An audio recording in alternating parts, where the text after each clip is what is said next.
Hey everyone, Prince Artemis here. I'm here with the part 2 of my GameCube collection, so let's get this finished. Here I have the Mega Man Anniversary Collection, which has the first 10 original series Mega Man games, so 1, 2, 3, 4, 5, 6, 7, 8, 9, and 10. So 10 Mega Man games on one disc, includes extensive interview with Mega Man's creator, learn more about the history of Mega Man, over 30 original artwork selections, and remixed music tracks inspired by the series, and more. That's a pretty good little rundown there. You get 1 through 8. Oh, it's not 1 through 10. It's 1 through 8 and 2 never before released in the US arcade games. That's a thing with a lot of these collections. You have a bunch of games and maybe a couple unreleased games that were in Japan for the longest time, which is a pretty cool bonus. Alright, up next we have the Mega Man X collection, which has Mega Man X 1 through to Mega Man X6. And there is also a game that I guess looks like that, and it's the bonus. It's a Mega Man Battle and Chase racing game, never before released in the US. And of course, like a lot of compilations, there are artwork and music. So hang on, I need to open these and show them off. Very mint looking disc and manual for this. And a very nice looking manual and beautiful looking disc for that. Alright, real quick, this is a turn-based game I have here. Mega Man Network Transmission. I haven't really had the chance to play this game all the way. I've only barely started it. Yeah, I know my backlog is huge, but this is part of the Mega Man, I think it's the EXE games, I'm not sure. All I know is it was for the, I know it was for the games that were almost all on Game Boy Advance, and these games should be getting like a collection sometime this year, which I am totally all for. I have it on my wish list on my Switch. Definitely going to be getting that. Let's take a gander. Beautiful, beautiful. Hey Luna, are you here to join us? I'll take that as a yes, so here, go sit over there. I'll deal with you later. Alright, here I have, Metal Gear Solid The Twin Snakes, which, I know it's a controversial opinion, but I like this better than the original. More action-packed, better graphics, better voice acting, and it's still a GameCube exclusive. It has not been re-released on any console. But, yeah, never released on any other console, or it's never even been remastered. Just pretty much been a GameCube exclusive. Supports progressive scan and all that jazz. Now, do you see this right here? That is a radio frequency. I'm pretty sure you need later in the game. I might be confusing this with something else, but this was really cool. I think it was a measure that they did to prevent pirating, where if you didn't have the case, you wouldn't be able to get that specific code printed on the back of the case right there, and you'd get stuck. So, that's one way to do it. Now, I don't want to alarm you, but this happens with some GameCube games. As you can see, the disc is kind of cracked there. I got it like that, and I was worried because I thought it wouldn't work, but the disc underneath is completely unharmed, and it plays just fine. It is just the paint chipping away and not the actual disc, thankfully. One of my other Mario games is like that, and honestly, it is kind of scary, but as long as it still plays alright, I suppose it's okay. And for some reason, disc 2 doesn't have that problem. It's just disc 1 in the paint, I guess, wasn't properly coated, but manual is one of my favorite manuals. It even has like a section for notes in the back. Now here's a really weird Metroid Prime I have, and it's a Kmart exclusive. Apparently this was probably part of like a case or something, and it came with a Wavebird. Let me tell you something, when I ordered this, it did not come with a Wavebird, but still pretty cool. It's one of the best games on the system. You can link it up with, hang on, let's take a look in here. Now this is really cool, because a lot of GameCube collectors don't have a lot of the original paperwork that was in here. But you got the manual. You got this pamphlet, if I can get it all the way open.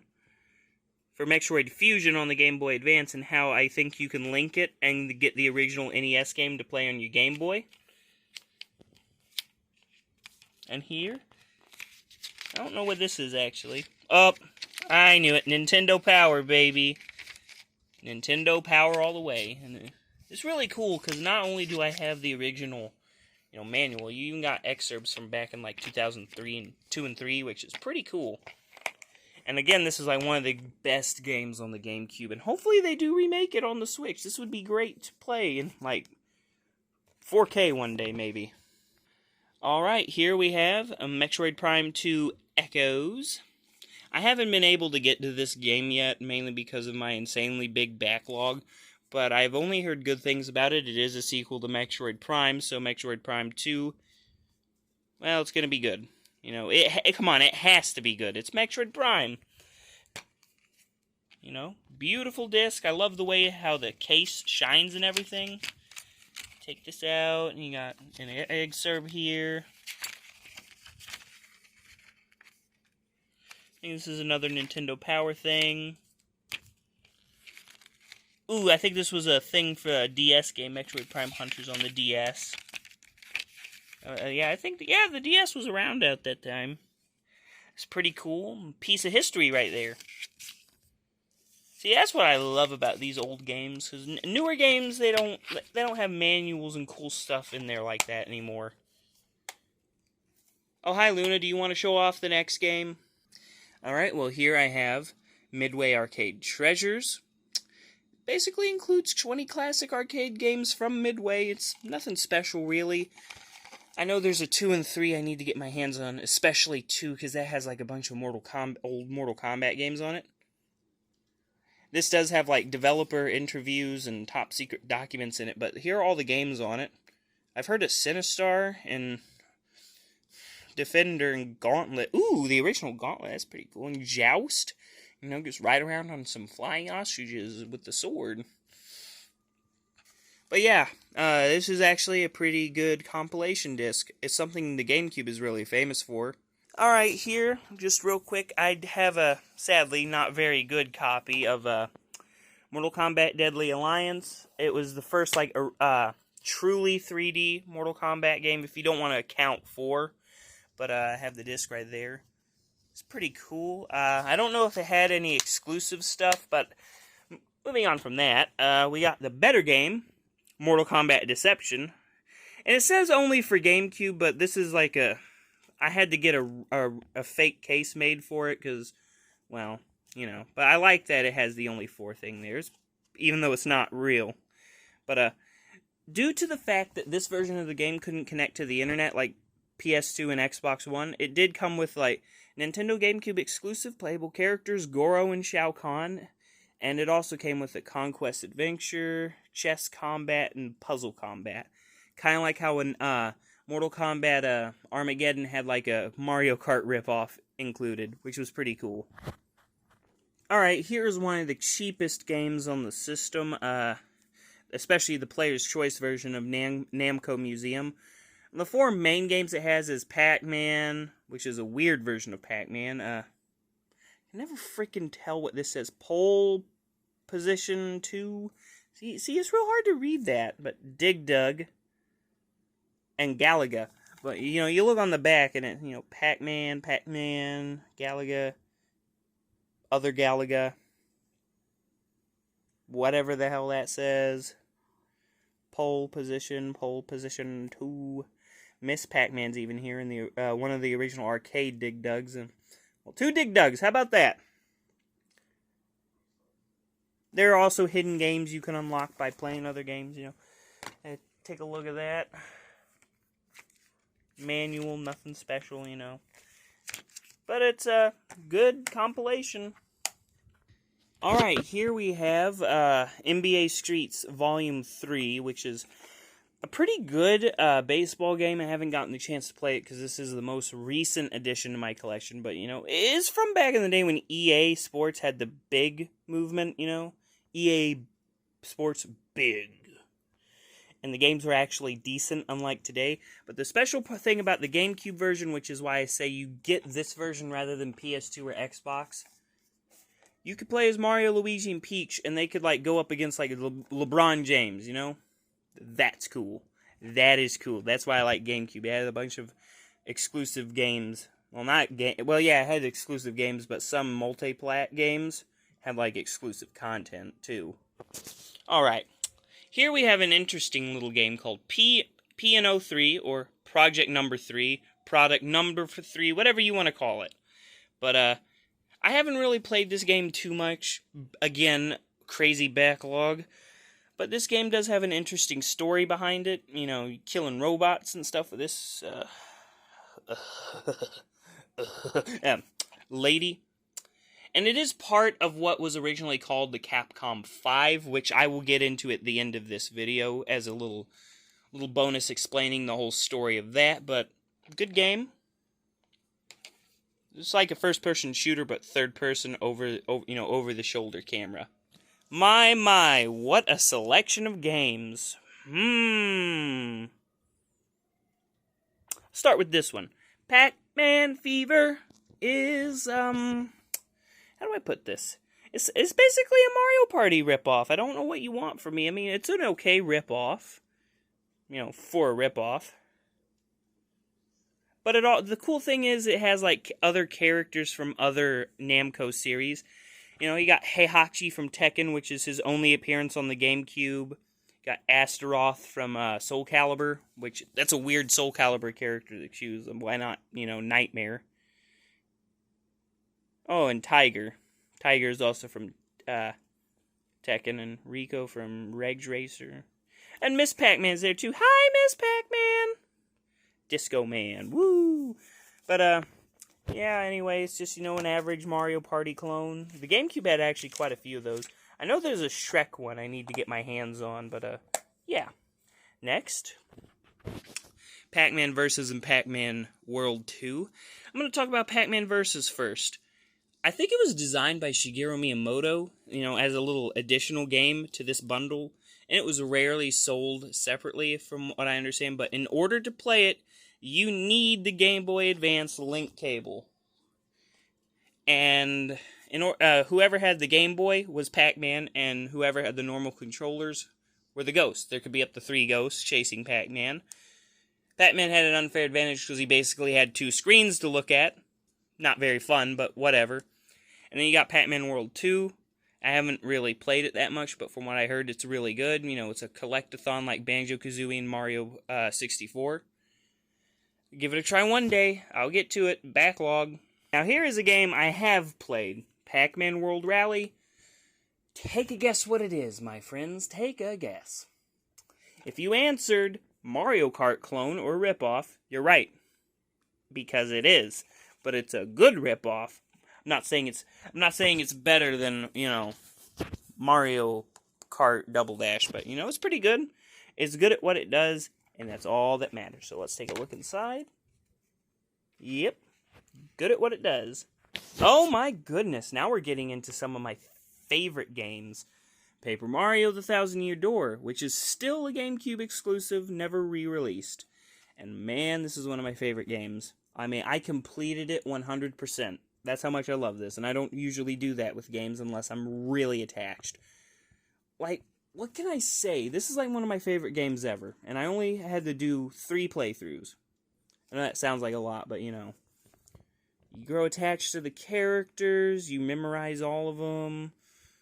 You even get favorites, like, for me, Vivian is my favorite, but, you know. Boss fights are fun, the story's interesting. Even the side story with Peach and that weird robot that has a crush on her, you know? That's great, you know? The gameplay's nice and smooth, the humor's there. It's great. Let's take a look inside. Perfectly preserved game. Manual's in good shape.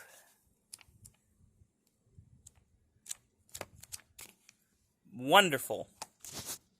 Now, this is Phantasy Star Online, Episode 1 and 2. Let it focus, hang on. Plus. Now, you're probably asking, what does the plus mean? Well, this is, an upgraded version of the original Phantasy Star Online, Episode 1 and 2. The Plus version fixes bug glitches and adds some previously online exclusive, missions. But I only play this offline, but it's great, and then look at all that stuff it supports. Modem, broadband, progressive scan too. But it's from Sega, it's Team Sonic. And it's basically an open world RPG. You get to pick what type of character you want, like a brawler, a sword fighter, healer, gun person. And you get to pick your race too, which is really cool. Be a robot man or blue human or, whatever. I don't really follow the lore. I just liked playing the game. But, let me show you the inside. I have to cover this up because it does have some things I might not want leaked, and just in case I decide to play this online in the future. But and just so you don't think it's just the case that's the Plus, there's the disc, nice and shiny. And there's the manual, all sexy and non-colored to save money. But the story behind this game and how I found it was great. Because the Plus version is, well, understandably a lot more rare than the non-Plus version. And someone accidentally was selling this puppy for the same price the non-Plus version would go for. So your old boy Artemis had to hop on that deal.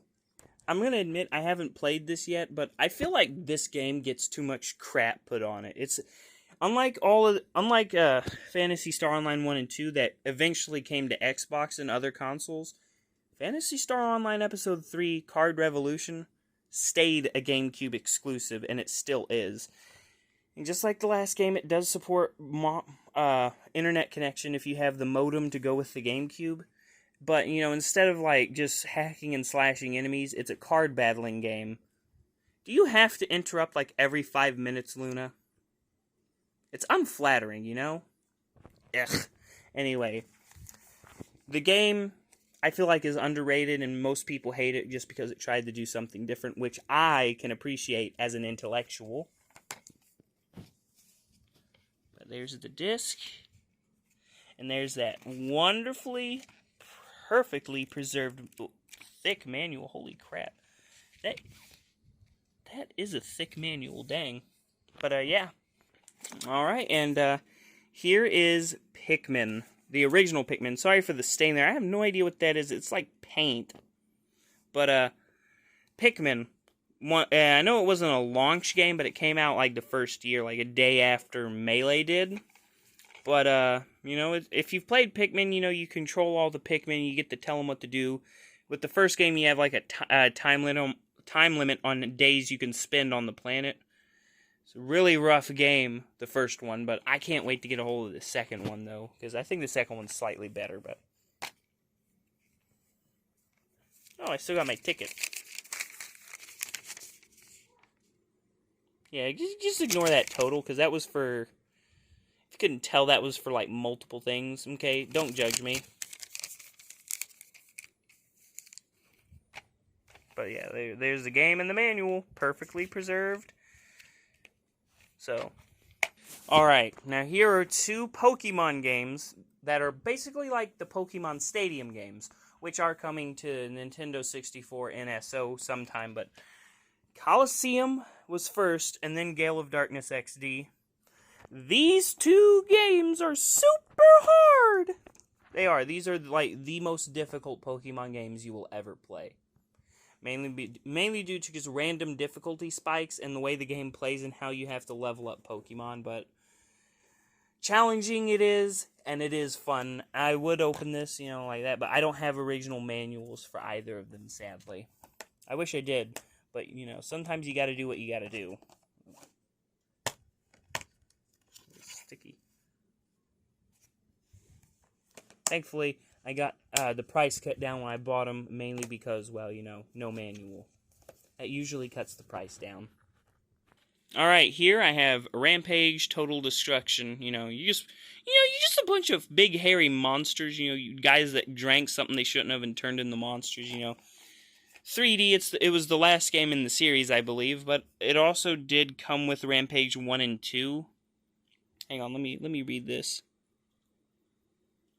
Yeah, Rampage and Rampage World Tour from the NES, and then I think Super Nintendo. So that's pretty cool. It's like a 3-in-1 game, but the other two are alike, a lot older. So whatever. Still great, still good. All right, here is the biggest small selection of games I have. Resident Evil 0, Resident Evil Remake, Resident Evil 2, Resident Evil 3, Resident Evil 4, and Code Veronica X. I have every single Resident Evil game on the GameCube, so let's start with Resident Evil 0. I haven't played it. I know it's a lot like the remake, because this was a GameCube exclusive. I mean, all of these have been re-released now, but this, pretty good, but I've heard there's an annoying mechanic of switching and not having enough inventory space, so it's on my backlog, but it's not very high up there. But let's take a look inside. 2 discs, you're going to be seeing that a lot. Manual, yeah. Alright, and up next is the Resident Evil Remake, which, woo boy. When it first released, it was, and it probably, actually now that I think about it, it still is one of the best looking games on the system, like graphics wise. And it was a pretty good remake when it first came out, and, that opened the floodgates for all the other games to get remade. But sadly, this is the only true remake of an older game on the console in the Resident Evil series. So when we move on to Resident Evil 2, this is a port of the PlayStation 1 version and the N64 version, but it's up-resed a little bit to look a little bit better. But it is a very pricey game and not very common. But pretty good. So open that up. I got the manual and the disc in there, and thankfully it fits on 1 disc. Forgot to do that with this one. 2 discs. Like I said, expect that quite a bit. And that too. And we move on to Resident Evil 3 Nemesis. Same thing with 2. This is a port of the PlayStation 1 and N64 version of the game. You open it up. Manual and disc. It's thankfully on 1 disc, so that's good. And we move on to my favorite, Resident Evil 4.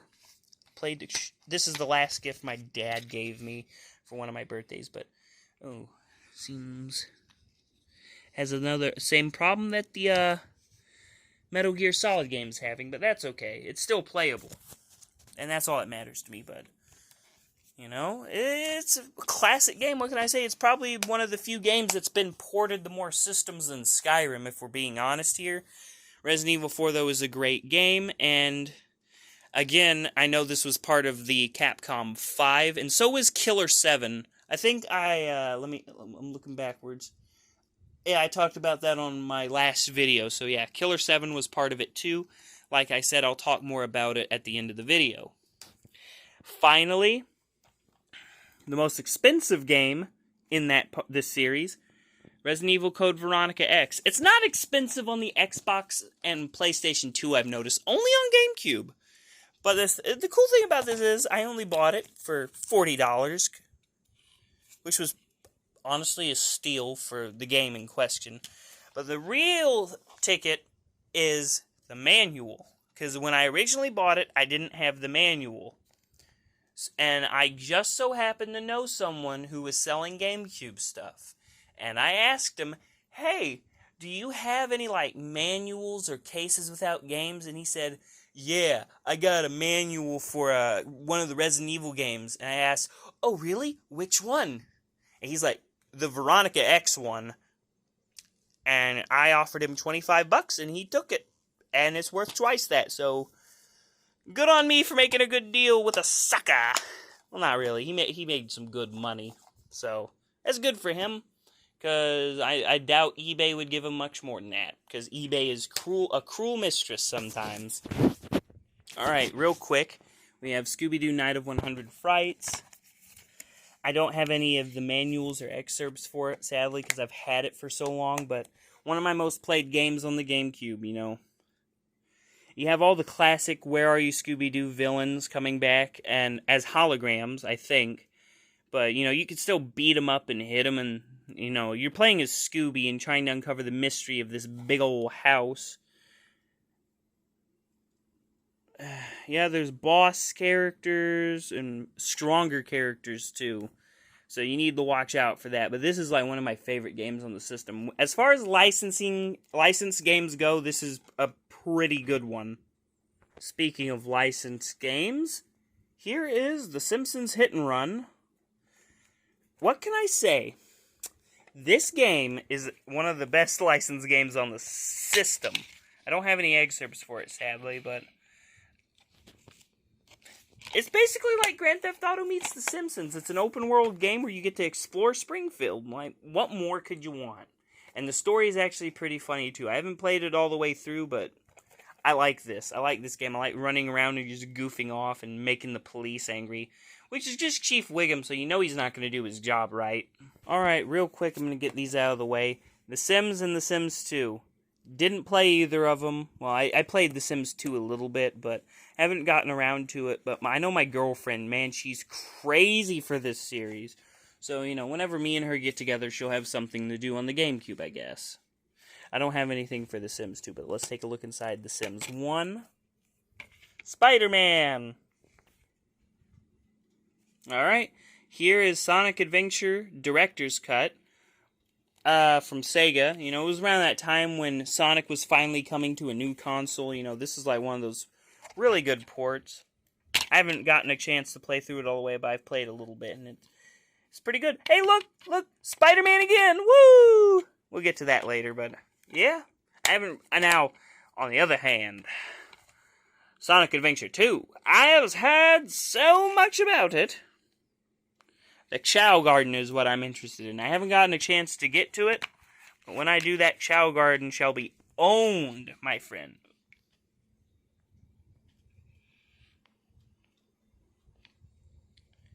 Oh, hello, Rouge. There's someone that constantly shows up in my search history. Moving on. I actually got this game for free right here. If you go with, if you get your games from a website called Lukey Games, they always reward you with points whenever you buy a game. And then every month they get games from every library they got and just give it out for free if you have enough points. And I saved up enough points to get Sonic Heroes. There is another game I'll get to eventually that I did also get for free. But yeah, I got Sonic Heroes for free, so pretty good game.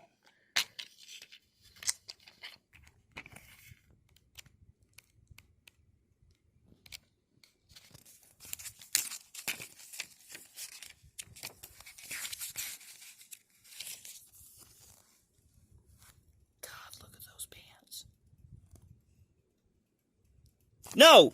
Wrong!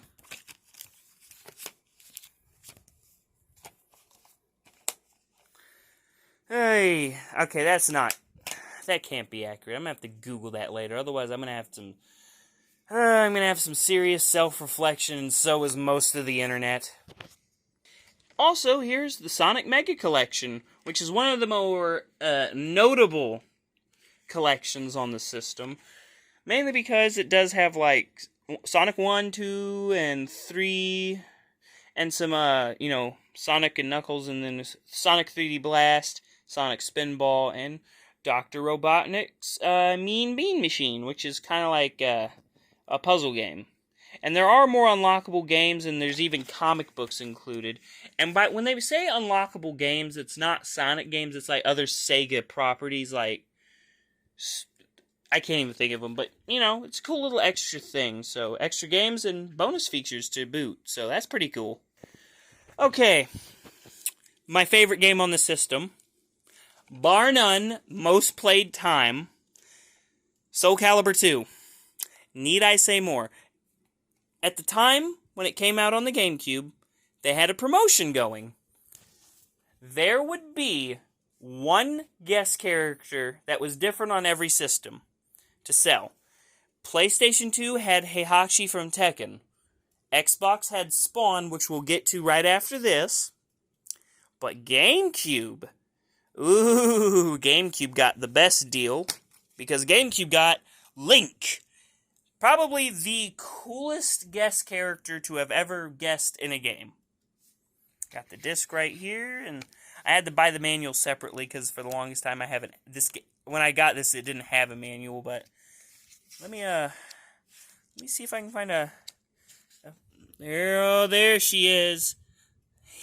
Hi, Ivy. Oh, I'm talking to a fucking manual. Okay, whatever. Moving on. But yeah, Soul Calibur 2 is a great game. Probably one of the best fighting games I've ever played. It's up there with Smash Ultimate and Dragon Ball FighterZ in my books. I mean, just the inclusion of Link from The Legend of Zelda as a guest character in a non-Smash Bros. Fighting game with progressive scans, so it looks amazing.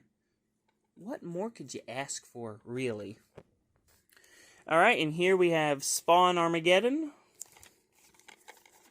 You know, if you've read the comic book, Spawn can get pretty violent, and Todd McFarlane, you know, he's a great guy. He loves Spawn, and recently he got in, well, not recently, a couple years ago, he got into Mortal Kombat 11. That was awesome, but, you know, this is like the first Spawn game I ever played, and it was brutally violent and amazing and full of blood and gore and destruction of demons and angels. It was great. It's great. It's like Bayonetta before Bayonetta, you know? But Spawn is a man. Okay, and you got some sexy ladies going after him, too. You're gonna have to deal with him, Spawn, my boy. Alright, and one of my favorite games on the system, you know, the classic Sam Raimi Spider-Man 2. I don't have Spider-Man 1 because why would I need one if I have a 2? You know, this game was revolutionary, mainly because of the web-swinging mechanic. It was realistic and took gravity into consideration. You could use your legs to swing harder and faster to gain more distance. The superhuman jumping was more realistic. I mean, what more could you ask for from a Spider-Man game? Well, aside from the PlayStation games. But as you can see over there, I don't have one. I'm an Xbox person, so thank you, Insomniac, for gatekeeping. But yeah, Spider-Man 2, the better version of the PS4 and now PS5 games. Real quick, SpongeBob Battle for Bikini Bottom. I haven't had a chance to play it, but I know it's a lot like Pac-Man World 2. It's a collectathon 3D adventure game. I've only heard good things about it, and I love SpongeBob and all the references to the show, so this is definitely on my list of games I gotta play, right? Came with the manual. How much did I pay for this again? Oh, yeah. Seems about right. Yep. Everything's included. Nice and lovely. Now, here's a really cool game that gets overshadowed by its other sequels. But, SSX On Tour is, well, it's a snowboarding game. Kind of like 1080 Avalanche, but not quite as snappy. But the cool thing is, this was an EA game. It's, you know, EA big. But the cool thing about this game was it was part of that, you know, whole Nintendo movement. In order to sell it on the console, they included Mario and Luigi and Peach as playable characters, so you could snowboard and ski with them, which was, honest to God, a pretty cool addition like with NBA Streets Volume 3. That's pretty damn cool, and it sold me, but I also like the aesthetics like a middle schooler's notebook from the mid-2000s, you know, like 2005 and 6. You know, it's slightly edgy with heavy metal and rock music. I love that feeling. Alright, well now we have some underrated gems. Star Fox Adventures. Look, I'm going to address the elephant in the room with this game. Crystal is hot, yes, we can all agree on that. But most people will not agree that this is a good Star Fox game, which I disagree with. I think it's great because it did something different, and it wanted to be different from Star Fox 64. And it's more like, it plays more like an adventurous Zelda game than anything, which I like. I like that it's different. I think the gameplay's good, the characters are likable, and you know, that's not because they show up in my search history a lot, okay?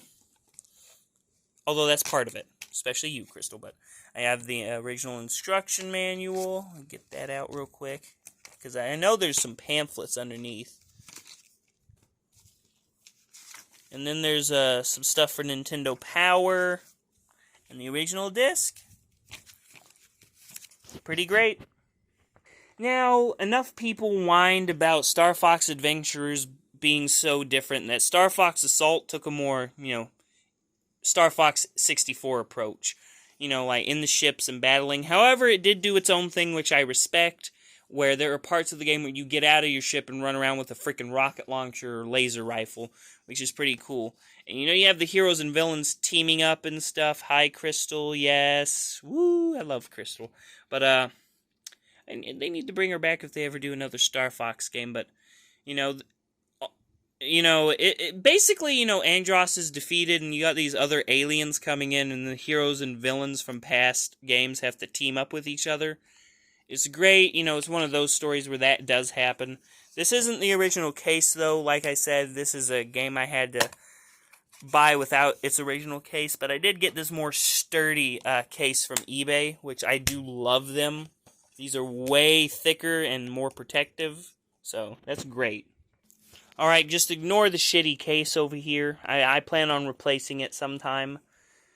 But, here we have Star Wars Rogue Squadron 2. And Rogue Squadron 1, if I remember correctly, was a Nintendo 64 exclusive. And this game, and its sequel, are GameCube exclusive and never have been re-released. So, if you want to play some of the best-looking Star Wars games that are slightly old, but they still look amazing. And this was a launch title for the GameCube.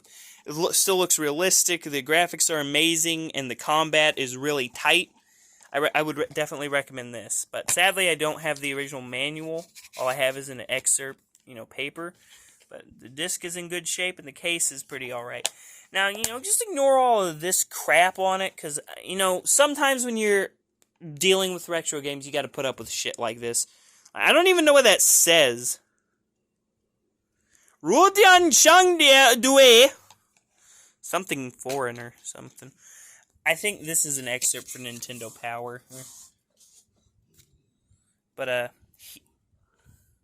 Todd Stink. What a lovely name. But, there's the disc, and it's pretty much the same as that, but if I'm not mistaken, with Rogue Squadron 2, there were parts where you could get out of your ship and, use your lightsaber blaster to do stuff too, which is pretty cool. Alright, and here we got Star Wars Bounty Hunter, which I guess is no longer canon due to Disney, but it does tell the story of Jango Fett before the events of Attack of the Clones.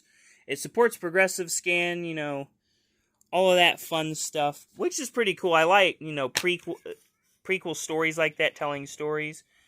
Don't have a manual for it, and this isn't the reverse cover rare variant, sadly. But I'm always on the lookout for stuff like that, though. Alright, and here we have Summoner, a Goddess Reborn. I'm going to be honest with you, I haven't played it, and all that's in there is the disc, no manual. I don't even think this is like the original, No, it's not even the original, art in it, too. I need to get a replacement case for it.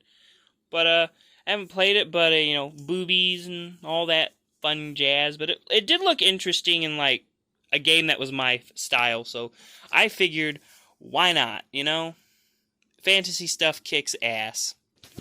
Alright, here we have Super Mario Strikers, which is still a GameCube exclusive, thankfully. But there was a sequel on the Wii and the not-so-good sequel on the Switch. So this is probably my favorite Mario sports game on the system. It has the most style, everyone's like super edgy and pissed off all the time, like, look at dung on, this is slobber like, and Mario's like, oh! Toad's just like, I'm out of here, fuck this. But, yeah, and sadly there is a problem with the disc, just like my Metal Gear and disc 2 for Resident Evil 4. The paint appears to be chipping, but it doesn't affect gameplay or anything like that, thankfully. Which I am thankful for. I'm glad it doesn't, but it's still a little concerning, especially if you're buying. But take that out. There is an excerpt for Nintendo Power, of course. That's always a nice bonus for me. I'll even throw in a couple extra dollars if I'm buying, if you got stuff like this in it. Because that's just like a cool bonus to me, but decently thick manual, which I love. But yeah. Oh, and of course, we got a classic here. Super Mario Sunshine, which used to be held as like the worst 3D Mario, which I don't think it is. Don't make me get into what I think actually is, but I think this is an underrated game because everyone just hates the flood mechanic apparently, but the flood mechanic being, like, water jetpack thing, but, I got the manual, and the disc here is great. It's in good condition. Great game. Underrated as hell, though. I love it, but it needs more attention. Thankfully, I also got the Mario 3D All-Stars collection on the Switch, and it comes included. So I'll play that version and just keep this one safe. Alright, and here I have some cool games. First up, the interesting story with Super Monkey Ball. For me, I got this game for free. This is the second game I was talking about getting for free due to the points system on Lukey Games. And to be honest, it was a wonderful buy. I'm glad I did it. Because this game is pretty challenging as it goes on. Because when you're controlling the monkey and the ball, you're not actually controlling the monkey and the ball. You're controlling the ground under the monkey and the ball. And you gotta tilt it in such a way where you can get all the bananas and get through the goal. As far as I know, anyway. And that's pretty fun, and it has a bunch of different game modes, too, which is great. Different types of gameplay. And I haven't gotten a chance to play Super Monkey Ball 2, but something tells me it's a lot like the first one, so I'll probably enjoy it. Well, let's take a look inside. Got the manual and the disc for this one. And the manual, which is thicker than the first one. And the disc. Fun side note, I think 2 is slightly better now because I'm seeing all the different gameplay styles compared to the first one. Yikes, that's a big difference. Okay, you can't get any more classic than this. Super Smash Bros. Melee, the best fighting game on the system. Bar none. Well, Soul Calibur 2 would like to say something about that, but, arguably the best, I guess. And this is another game I've played to death. What can I say? If you like Smash Bros, this is like the second best, because I think Ultimate is better, but that's for different reasons. I do think Smash Melee is a little overhyped and overrated. I mean, yeah. It's a game that's over 20 years old, and it arguably gets more attention than new games and overshadows them, which I think is stupid. But I understand why. It's because the gameplay is broken to the point where you can do crazy shit during gameplay. But it's great, got the manual and everything. What can I say? It's just a great fighting game if you want to be technical and, zoom across the map like, woo, as Fox. But, it gets pretty boring when it's just two foxes fighting on Final Destination all the time, You'll occasionally, see Marth or Captain Falcon, but that's it. Except Hungry Box. Hungry Box always uses Jigglypuff and somehow wins. Alright, now, here we got Tales of Symphonia.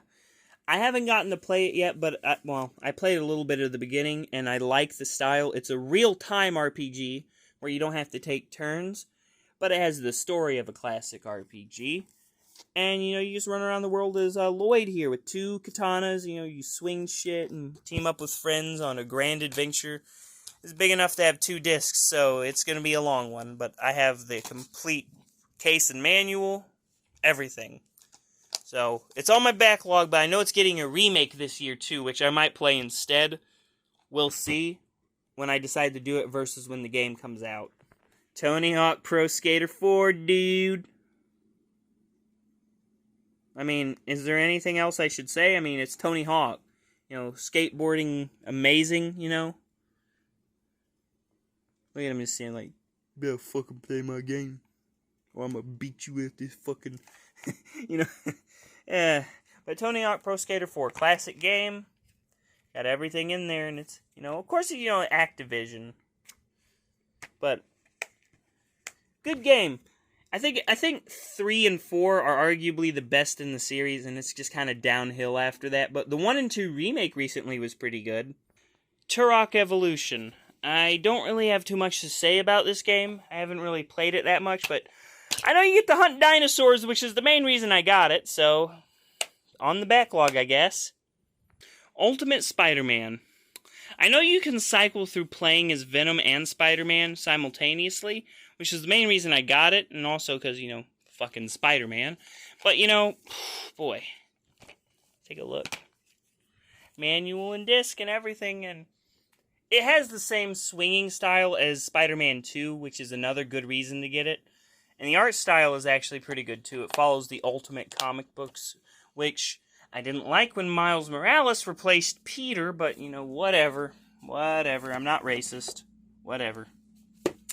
Apparently, if I think that was a bad decision and they just should have introduced him separately, apparently I'm racist, so whatever. Alright. Beautiful Joe and Beautiful Joe 2. What can I say? These are actually pretty good side-scrolling beat-em-up games. And like I said earlier, Beautiful Joe is a part of the Capcom 5, which I will talk about at the end of the video briefly. So, Beautiful Joe 1, you know, the dude gets sucked into a movie and gets the powers of his favorite superhero, and he gets to beat the shit out of people to save his girlfriend. Awesome. Beautiful Joe 2, same story, but his girlfriend is with him and kicking ass with him. Awesome. The game oozes, you know, like its own personal style and confidence. It's not exclusive to the GameCube because I know it came out on PS2, but at that point, you know, GameCube version runs better. That's the main difference. Manual. What is that under there? Actually, I haven't looked in here for a while. Oh, it's just something from Capcom. Okay, that's pretty cool. Ah, the fat, greedy man himself. Here we're dealing with some Wario. WarioWare Inc. is a port of the Game Boy Advance game, but with a lot of extra features and better graphics. And WarioWare, you know, you got a bunch of micro games. You have split-second decisions to make, so, you know, lots of fun mini-games here, and there's different styles you can choose from. I got complete game and disc, everything in it, and that's a pretty thick manual. Well, it wasn't that, so Smash Bros. Smash Bros. In Spanish, if I can get it out of there. But yeah. WarioWare is a pretty fun and addictive minigame thing that's good to play with the family, because it does have multiplayer options.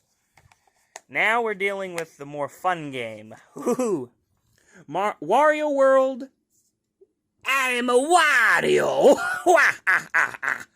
Oh, look at all that treasure. Yeah, you rich son of a bitch. But anyway, the game revolves around Wario. And, you know, he has his own castle and island. And he ended up stealing a black gem, which comes to life and steals all of his stuff and kicks him out of his own castle. And makes some of his treasure come to life as bosses and enemies. So it's up to Wario to beat the shit out of people to steal all of his stuff back. And I know there's some, oh yeah, if you plug in your Game Boy Advance, you get to play some WarioWare, which is basically that. That's pretty cool. That's a nice little extra, so let's look inside here. And this actually has one of the coolest manuals, now that I get a chance to talk about it. Because originally, I didn't have the manual when I first bought it, and I ended up buying it separately. And throughout the manual, there are excerpts from Wario himself. And talking about himself. Talking about how to do the buttons.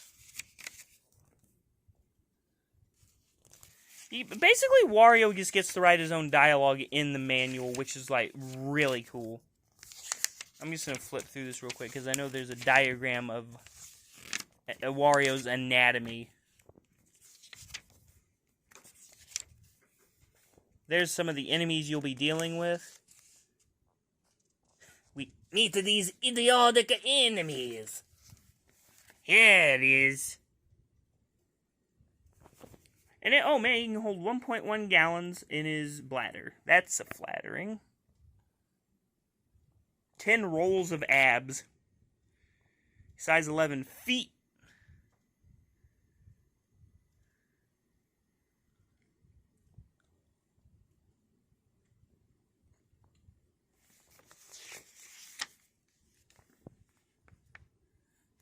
But yeah, that's like one of the coolest Yeah, just one of the coolest manuals you could think of. I just talking the Wario in the manuals. That's great. Getting pretty close to the end here. Don't worry.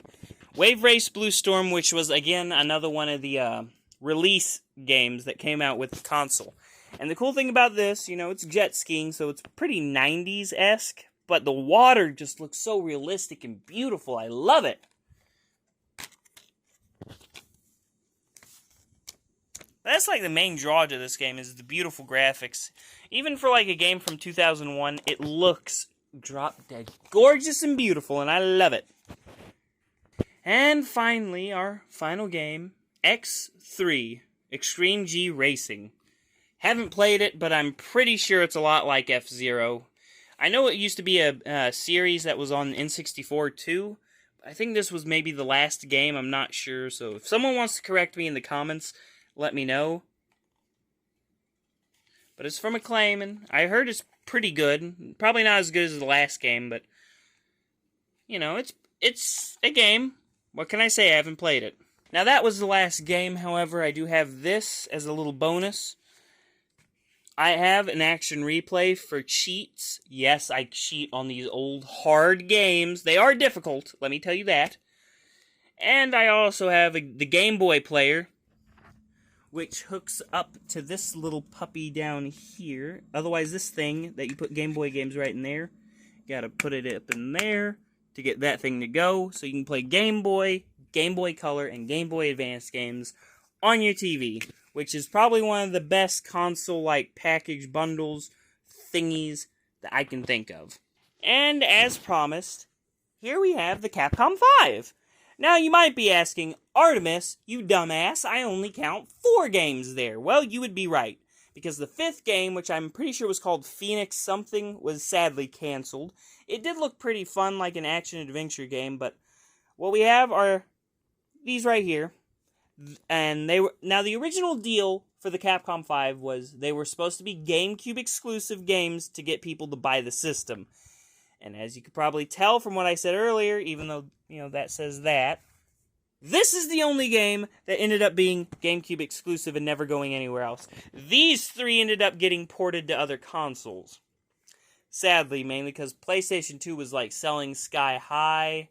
Xbox was around, sold slightly better than the GameCube, but unfortunately, unless you count Xbox, but PlayStation 2 could not handle these games as good as GameCube.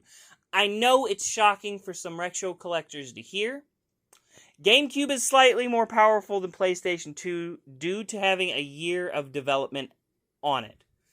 You know, the GameCube came out a year after PlayStation 2. It had more time to refine the graphics card. I mean, Xbox is still stronger than the both of them, but the Resident Evil 4 version of on PS2 does not play as good as GameCube.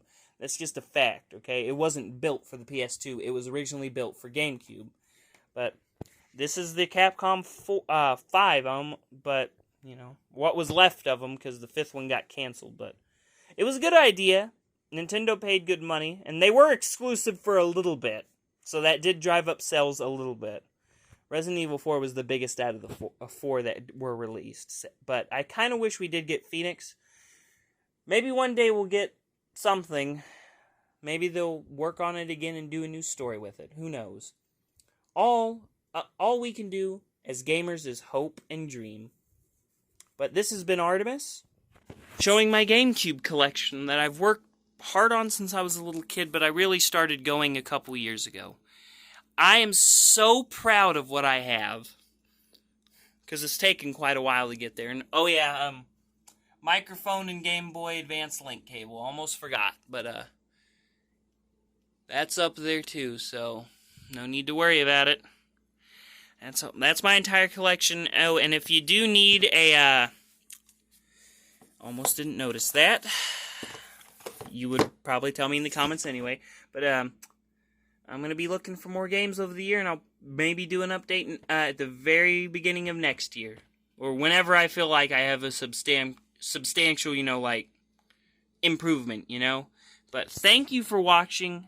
Be sure to like, comment, subscribe, you know, click that notification bell to get notified. thanks for taking the time out of your day to watch this. You might skim through, and that's fine. It means a lot to me that, you're watching these videos and enjoying what I'm putting out. It gives me motivation to do more, Thank you.